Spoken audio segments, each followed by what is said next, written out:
రండి చివరిగా ఇర్మియా 31:3. ఇర్మియా గ్రంథము 31:3 వాక్యం. జాగ్రత్తగా వినాలి. లైవ్ లో చూస్తున్న బిడ్డ, చాలా కాలం కిందట యెహోవా నాకు ప్రత్యక్షమై ఇట్లా, నేను శాశ్వతమైన ప్రేమతో నేను నిన్ను ప్రేమిస్తున్నాను, విడువక నీ ఎడల కృప చూపుతున్నాను. హల్లెలూయా. ఆయన చాలా కాలం కిందట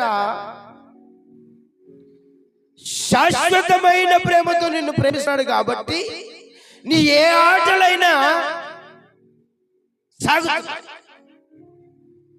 నీవు ఆయన చేతికి అప్పచెప్పుకోకుండా నిన్ను ప్రేమిస్తున్నాడు, ఇకనైనా మారుతావని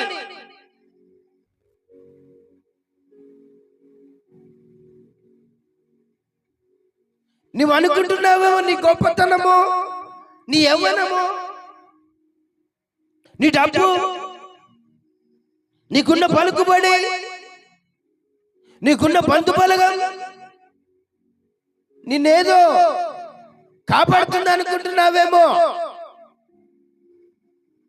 కాదు కాదు, నువ్వు బ్రతికున్నావంటే ఆయన శాశ్వతమైన ప్రేమతో నిన్ను ప్రేమిస్తున్నాడు, చాలా కాలం కింద నుంచే. అందుకే నువ్వు బ్రతికున్నావు. నీవు దేవుని చేతికి అప్పగించుకోకపోయినా ఇంకా అప్పగిస్తాడు, ఇంకా నా దగ్గరికి వస్తాడు, నా దగ్గరికి వచ్చి నన్ను అప్పచెప్తాడు నాకు తన జీవితాన్ని అని దేవుడు నిన్ను ప్రేమిస్తున్నాడు. కాబట్టి చాలా కాలం క్రిందట నుంచి నీవు ఇంకా బ్రతుకున్నావు. వెర్రివాడా,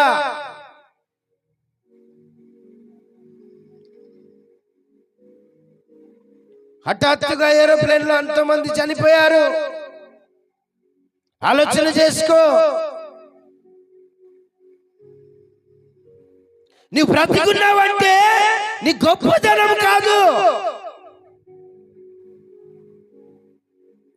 రోడ్డు మీద వెళ్తుంటే ఆ మధ్య మొన్న యాక్సిడెంట్ అయింది, 2 చనిపోయారు ఒకేసారి.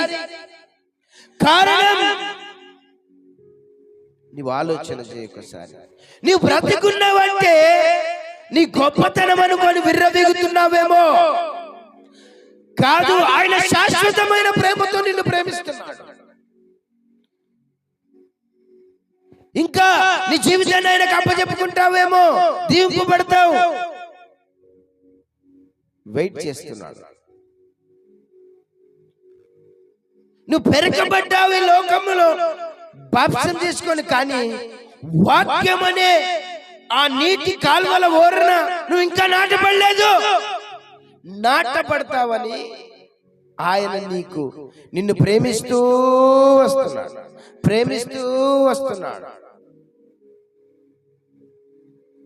జాగ్రత్త ప్రియ దేవుని బిడ్డ, ఆలోచన చేసుకో. ఆయన నిన్ను ప్రేమిస్తున్నాడు కాబట్టి నీవింకా క్షేమముగా ఉన్నావు. yes, ఆయన ప్రేమ నీ పైన ఉంది కాబట్టి నీవింకా అనుకుంటున్నావేమో నాకేమీ కాలేదు, నాకేమైతలేదని. జాగ్రత్త.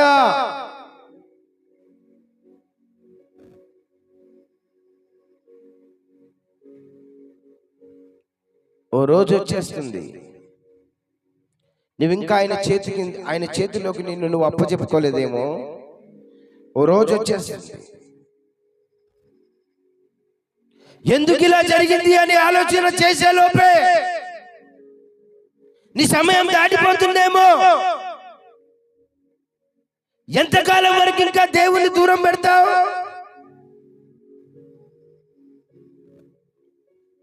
ఎంతకాలం ఆయన చేతిలోకి నువ్వు అప్పచెప్పుకోవు? ఎంతకాలం రోజులు గడుస్తున్నాయి, నెలలు గడుస్తున్నాయి, సంవత్సరాలు గడుస్తున్నాయి. కానీ కానీ కానీ నీవింకా దేవునికి దూరంగా ఉన్నావు.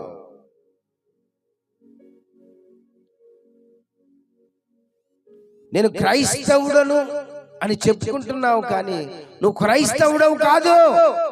బాప్తిసం తీసుకున్నంత మాత్రాన నువ్వు క్రైస్తవుడవు కాదు.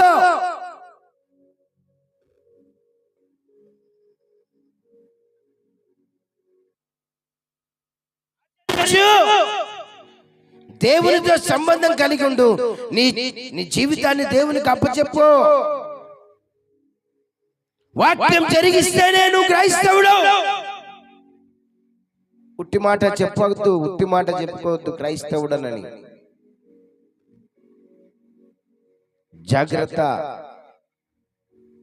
నీవు నీ దేవుని చేతిలో నీవు ఉంటే నీకు దీవెన.